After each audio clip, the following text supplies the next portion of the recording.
art is the result of the touch of human creativity based on the traditional and cultural characteristics of the Malay community. The life of the Malay community, all the activities carried out reflect the identity that includes the art in social community.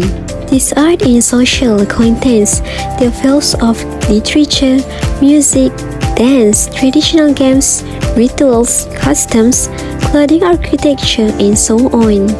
The Malay community accepts art rationally and make it one of the cultural characteristics of the community that is accepted as a guide in the future.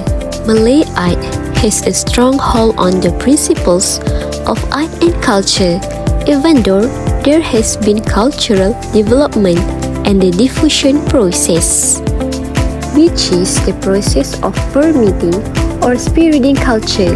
Usually, this diffusion process occurs from a higher culture into a lower culture, but Malay art can still be maintained. For example, we can see that although modern technology is used in the handicraft industry, the characteristics of the Malay culture are still maintained. The inclusion of foreign elements into Malay culture also influenced the development of Malay art. Significant foreign elements in Malay art are elements of Hindu, Islamic, Chinese, and Western art. For example, the arrival of the Hindu religion brought with it the Hindu culture that later developed in this region. The relatively close relationship between Malay culture and Hindu culture facilitates the process of cultural diffusion between the two cultures.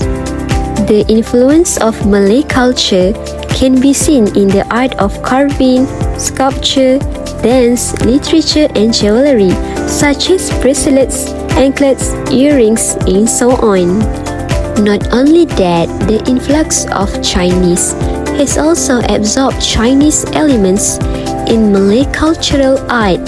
For example, songs such as Dondang Sayang and so on, where the language and the way of dressing of the Malay community also changed with the inclusion of Western elements in Malay culture. According to Malay Munib, 1979, he stated that the strong support from the Malay community caused Malay art to survive. The ability to melayukan external elements is a privilege found in the Malay tradition. It is this situation that causes the Malay tradition to become dynamic. It can grow to include all the Bumiputra tribes in the Malay realm to become Malays. Through the book titled Rupa dan Jiwa, 1993 by Syed Ahmad Jamal, it is a research on the translation of the Malay concept of appearance and soul in visible artworks, as well as the continuation of tradition in contemporary Malaysian fine art, where he said that the development of Malaysian painting emanates from the inside out, driven by the strength and wealth found in the values of cultural traditions and environmental elements, and is not influenced by external art trends. In the other words, the activity and development of Malaysian artist art is driven by the spiritual and the physical strength of the artist himself and not by outside influences. As a summary, it can be said that Malay art is very important to Malay socio-culture. The diversity of this art becomes a form of good relationship. In fact, it can be a source of wealth to the value of art and culture of our society in the eyes of the world. The beauty of Malay art has been a pillar of Malay culture since the beginning. The beauty of this art has also become a source of pride for a community as well as an identity for the community that cultivates it. Traditional craft refers to the result of artwork that involve handwork that requires creativity by the community, where this craft art is the result of the art of inheritance from generation to generation. The legacy of ancestors in the past. Their creations are rich in cultural elements, and this is clearly reflected through the form, style, nature, and color of the art produced. Handicrafts are created for use as well as ornaments and are composed by incorporating artistic elements to give a beautiful and appealing form. According to Peter Domar in his book, The Culture of Craft, the meaning of craft is linked to skilled creativity activities related to the process of making decorations or making something on an object by hand. According to Siti Zainun Ismail, 1989, in her book Traditional Malay Handicraft Design, Chapter 1, states that handicraft refers to artistic products with a role for use. This means that this handicraft is made for the use of an individual and as an ornament. These crafts are created based on a sense of pleasure and are also accompanied by each individual's artistic imagination. In Malaysia, there are several popular traditional crafts such as batik, keris, weaving, carving, and many more, where each of these crafts has symbols and symbolism that not everyone knows. Among them, keris, which is a type of double-edged stabbing weapon or known as a short-range weapon, is generally used for self-defense, for example when doing silat. This keris comes from Java, Indonesia. This keris is divided into three main parts, which are the point or blade of the keris, the second part of the keris head, and the third part of the keris sheath. This dagger blade has two types, which are straight, and there are also wavy ones, where they are called lock. The design of the keris blade at the head of this keris describes the strength and power of the weapon itself, and it is usually made of wood or a wooden pole, but some are also made of elephant ivory, animal horns, gold, silver, and iron. The upper part of the keris we can see, for example, the shape of the upper keris of the peninsula called keris Hulu Jawa Demam. The old Hulu Jawa Demam had a shape like the human body, but later it was changed, and some parts were even carved with floral designs. The sarong keris of this peninsula has a fairly large square somewhere and is square in shape. The motif used in producing this keris also have an aesthetic effect on the result of the keris. For example, motif of fern shoots, peanut tendrils, langka sekar, and many more are usually carved on the upper part of the keris, while motifs such as cucumber seeds are produced on the point of the dagger, and palmer flowers are produced on the blade of the dagger. This keris is often associated with magical powers by Malay people in ancient times, where this keris has its own spirit.